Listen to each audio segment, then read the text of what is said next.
For midday meal of 500 students, 175 kg of rice is required for a week.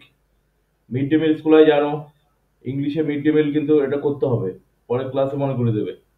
For 500 students 175 KG of rice is required for a week.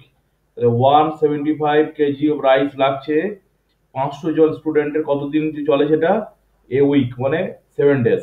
মনে রাখতে হবে এ week মানে 7 days. আচ্ছা, after 75 KG of rice has been used, 75 KG of rice মানে 75 KG of rice used হয়ে গেছে মানে খাওয়া হয়ে গেল। খাওয়া হয়ে গেলে কি হয়? খাওয়া হয়ে গেলে চলে গেলে কি হয়? মাইনাস হয়। তাহলে 175 থেকে 75 মাইনাস হবে, তাহলে রিকোয়ার্ড কতটা রয়েছে লেফট রাইস সেটা বেরিয়ে যাবে। Let us find how long will remaining রাইসটা মাইনাস করে পেলাম, এক্ষুনি বললাম 175 থেকে 75 এটা খাওয়া হয়ে গেছে, ইউজ হয়ে গেছে, বের করলে মাইনাস করলে পেয়ে যাবো লাস্ট ফর 400 স্টুডেন্টস।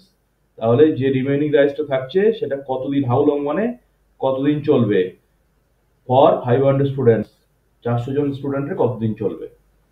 তাহলে আমাদের আনসার চেয়েছে হাউ লং মানে টাইমটা আনসার চেয়েছে। তা টাইম যদি আনসার চাই, টাইম চলে যাবে লেফট সাইডে, রাইট সাইডে চলে যাবে, লেফট সাইডে রাখতে পারে, কোনো অসুবিধা নেই, যেদিকে খুশি রাখো। কিন্তু যখন আমরা সেন্টেন্সটা লিখবো তখন কিন্তু অবশ্যই সেটা রাইট সাইডে চলে যাবে, যেটা আনসার চাইবে। ক্লাসে বারবার কিন্তু শেখানো হয়েছে। তাহলে কি লিখবো? প্রথমে নাম্বার অফ স্টুডেন্টস লেখো,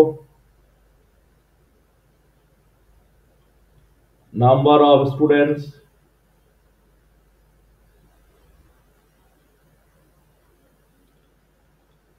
আর কি রয়েছে? অ্যামাউন্ট অফ রাইস বা কোয়ান্টিটি অফ রাইস, যা কিছু লিখতে পারো। আমি এখানে রাইস লিখলাম, রাইসের পাশে অবশ্যই কেজিটা লিখবো। আচ্ছা, এখানে টাইম লিখছি, টাইম লিখে অবশ্যই ব্র্যাকেটের মধ্যে এখানে ডেজটা লিখে দেবো, কারণ ডেজে নিয়ে যাবো আমরা উইকটাকে। ভালো ভালো করে দেখো কোশ্চেনের মধ্যে কি লেখা আছে। বলেছে 500 স্টুডেন্টস, কত কেজি রাইস? 175 KG rice. ভালো করে দেখবে কতদিন চলে? 1 উইক। 1 উইক মানে জানো তোমরা 7 ডেজ। এটা কোশ্চেন দেওয়া আছে, ভালো করে বুঝবে। 500 স্টুডেন্টস 175 কেজি রাইস চলে 7 ডেজ, এটা কিন্তু কোশ্চেনের মধ্যে দেওয়া আছে। এবার কি বলা আছে? 400 স্টুডেন্টস যারা, মানে এখানে কিন্তু বলতে পারতো যে 100 জন চলে গেছে, 100 জন হোস্টেলে চলে গেল, বা বাড়ি মানে হোস্টেল থেকে বাড়ি চলে গেল, বা আহ, এরকম বলা হতে পারে যে 100 জন কোথাও কোনো ট্যুরে নিয়ে যাওয়া হলো, বাকিটা রয়েছে হোস্টেলের মধ্যে, এরকম থাকতে পারে। তাহলে সেক্ষেত্রে সেটাও যদি বলতো তাহলে কিন্তু 500 থেকে 100 মাইনাস হতো। তো সেটা না বলে বলেছে 400 জন স্টুডেন্ট, 400, 400 লিখে ফেলো। আর বলেছে কি 75 কেজি রাইস ইউজড হয়ে গেছে মানে খাওয়া হয়ে গেছে, তাহলে 75 মাইনাস হবে এই 75 কেজি রাইস, মাইনাস হয়ে কত হয়ে যাবে? 100। কতদিন চলবে আনসার চেয়েছে হাউ লং, মানে জানো টাইম, টাইম আনসার চেয়েছে। এই হলো প্রবলেমটা, এবার লিখে ফেললাম। তাহলে নাম্বার অফ স্টুডেন্টস প্রথমে লিখে ফেলেছি, রাইস লিখলাম, টাইম লিখে ফেলেছি। 500 জন স্টুডেন্টের 175 কেজি রাইস কতদিন চলে কোশ্চেনে লেখাই আছে, 1 উইক মানে 7 ডেজ। 400 জন স্টুডেন্ট দেওয়াই আছে, এখানে বলতে পারতো 100 জন চলে গেছে, 100 জন এলো, 100 জন যদি আসতো তাহলে 500 সাথে 100 কি হতো? 500 সাথে অ্যাড হতো। 100 জন চলে গেছে যদি বলতো মাইনাস হতো। সেসব না বলে ডাইরেক্ট বলেছে 400 স্টুডেন্ট লিখলাম। আর 75 কেজি রাইস ইউজড হয়ে গেছে, খাওয়া দাওয়া হয়ে গেছে, এই 75 মাইনাস হলো। বলে এই পর্যন্ত বোঝা গেছে? Yes or no? Yes, sir. Yes, sir. Yes, sir. তাহলে প্রথমে প্রবলেমটা কিন্তু এইভাবে লিখে ফেলতে হবে, যেটা আনসার চাইবে সেটা অবশ্যই রাইট সাইডে রাখবে। রাইট সাইডে রাখো, বা তুমি আগেও রাখতে পারো, মাঝেও রাখতে পারো, কোনো অসুবিধা নেই। কিন্তু যখন পরের স্টেটমেন্ট বা সেন্টেন্সটা যখন লিখবে তখন কিন্তু অবশ্যই ওটাকে রাইট সাইডে নিয়ে গিয়ে তারপরে প্রবলেম সলভ করতে হবে। এইভাবে কিন্তু প্রবলেম সলভ করতে হবে। তো এটা কিন্তু লিখতেই হবে, এটা না লিখলে 1 নম্বর বা 2 নম্বর কিন্তু কেটে নেওয়া হবে, যেটা আমি লিখলাম। ঠিক আছে, এটা লিখতেই হবে। এবার কোশ্চেনটা একবার পড়ো, তারপরে আসছি পরের পার্ট। কোশ্চেনটা পড়ো একবার সবাই মন দিয়ে। 500 জন ছাত্রের 175 কেজি চাল চলে 7 দিন।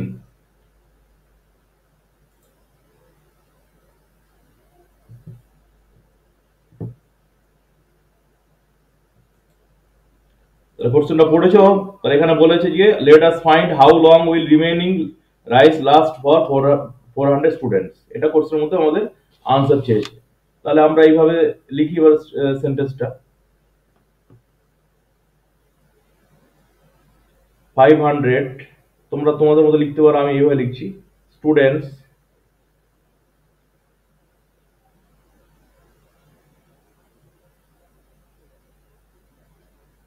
can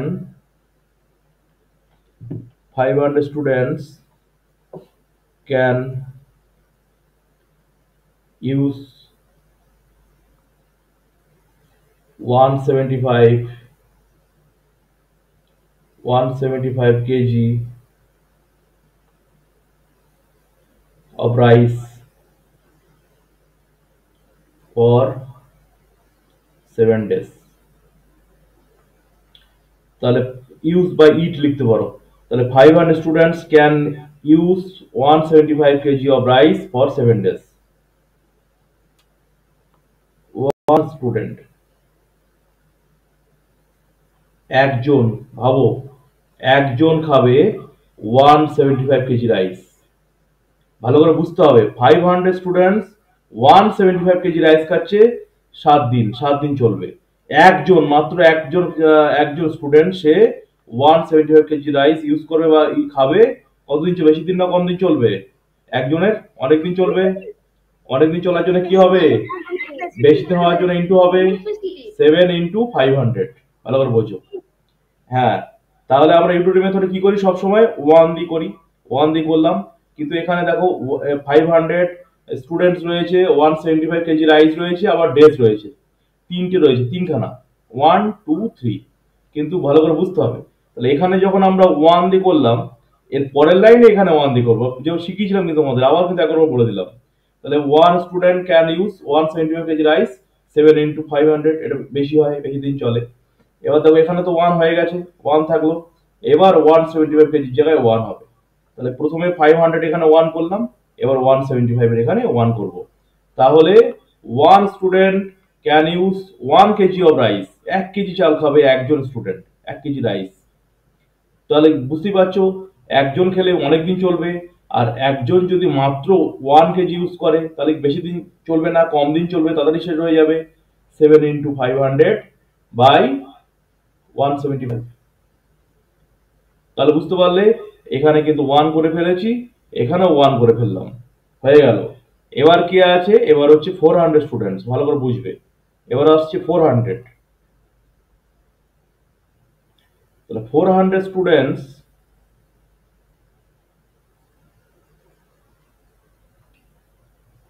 400 স্টুডেন্ট যারা আছে তারা যদি 1 কেজি, মানে অনলি 1 কেজি রাইস যদি ইউজ হয়, 400 জন ভাবো, মানে 1 কেজি রাইস 400 জন যদি সেটা খাওয়া দাওয়া করে, তাহলে কি হবে? তাড়াতাড়ি শেষ হবে না অনেকদিন চলবে? অনেক তাড়াতাড়ি শেষ হবে, অনেক অনেক তাড়াতাড়ি, শুধু নয় অনেক তাড়াতাড়ি শেষ হবে, অনেক তাড়াতাড়ি, খুব তাড়াতাড়ি শেষ হবে। তো সেই জন্য ডিভিশন হয়ে গেল।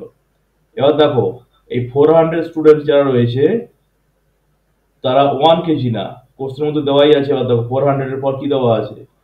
100 কেজি। তাহলে এবার দেখো 400 এর জায়গা রয়েছে, 400 স্টুডেন্টস খাবে 100 কেজি। এবার দেখো 100 কেজি রাইস তারা ইউজ করবে, 1 কেজি নয়, 100। 100 অনেকদিন চলে, বেশি দিন চলবে। তাহলে 7 × কমন সেন্স কাজে লাগাতে হবে, 500 × 100 by 175 × 400।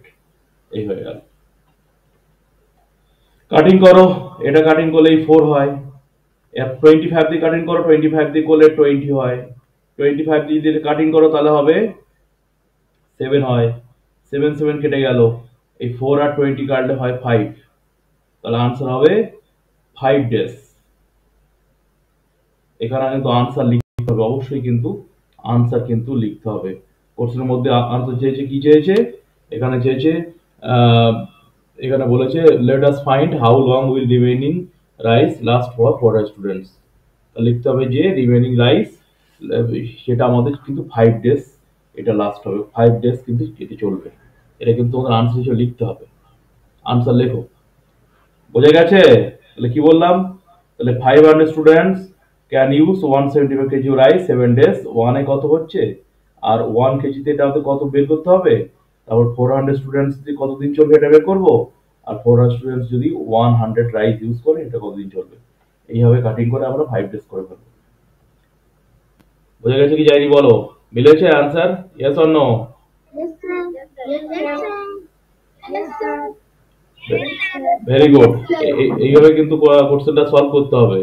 Very very important question. এর আগেও কিন্তু এটা করেছিলাম।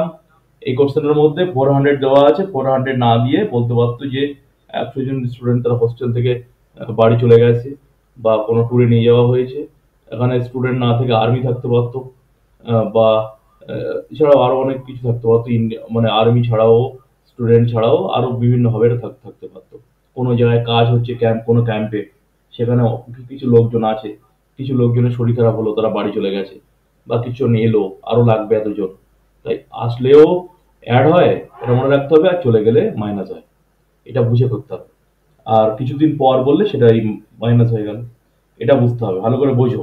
ধরো সাপোজ হচ্ছে এখানে কিছু স্টুডেন্টস রয়েছে, ধরো হচ্ছে 500,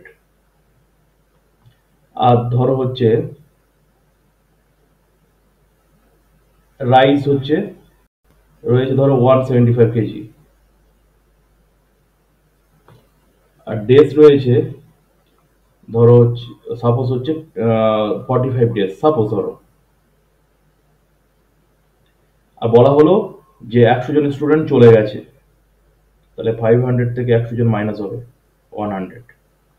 ধরো বলা হলো মানে 100 জন স্টুডেন্ট চলে গেছে 10 দিন পর, আফটার 10 ডেজ, 10 দিন পর 500 স্টুডেন্ট চলে গেছে। যদি 10 দিন পর বলতো তাহলে এখানেই কিন্তু 10 মাইনাস হতো, 45 থেকে 10 মাইনাস হয়ে যেত এখানে। তাহলে তো বুঝতে হবে, এটা বুঝে নেবে। আর যদি বলতো যে 100 স্টুডেন্ট চলে গেছে 10 দিন পর, আর ধরো 75 কেজি রাইস ইউজড হয়ে গেছে অলরেডি, তাহলে কিন্তু এখানে 175 থেকে এখানেই 75 মাইনাস হতো, আর রিমেনিং রাইস কতদিন চলবে, এই হতো কিন্তু তখন সেন্টেন্সটা। এটা কিন্তু ভালো করে বুঝতে হবে। যদি বলতো যে 100 জন চলে গেছে তাহলে 100 মাইনাস, যদি বলতো আরো 100 জন এসছে তাহলে 100 প্লাস।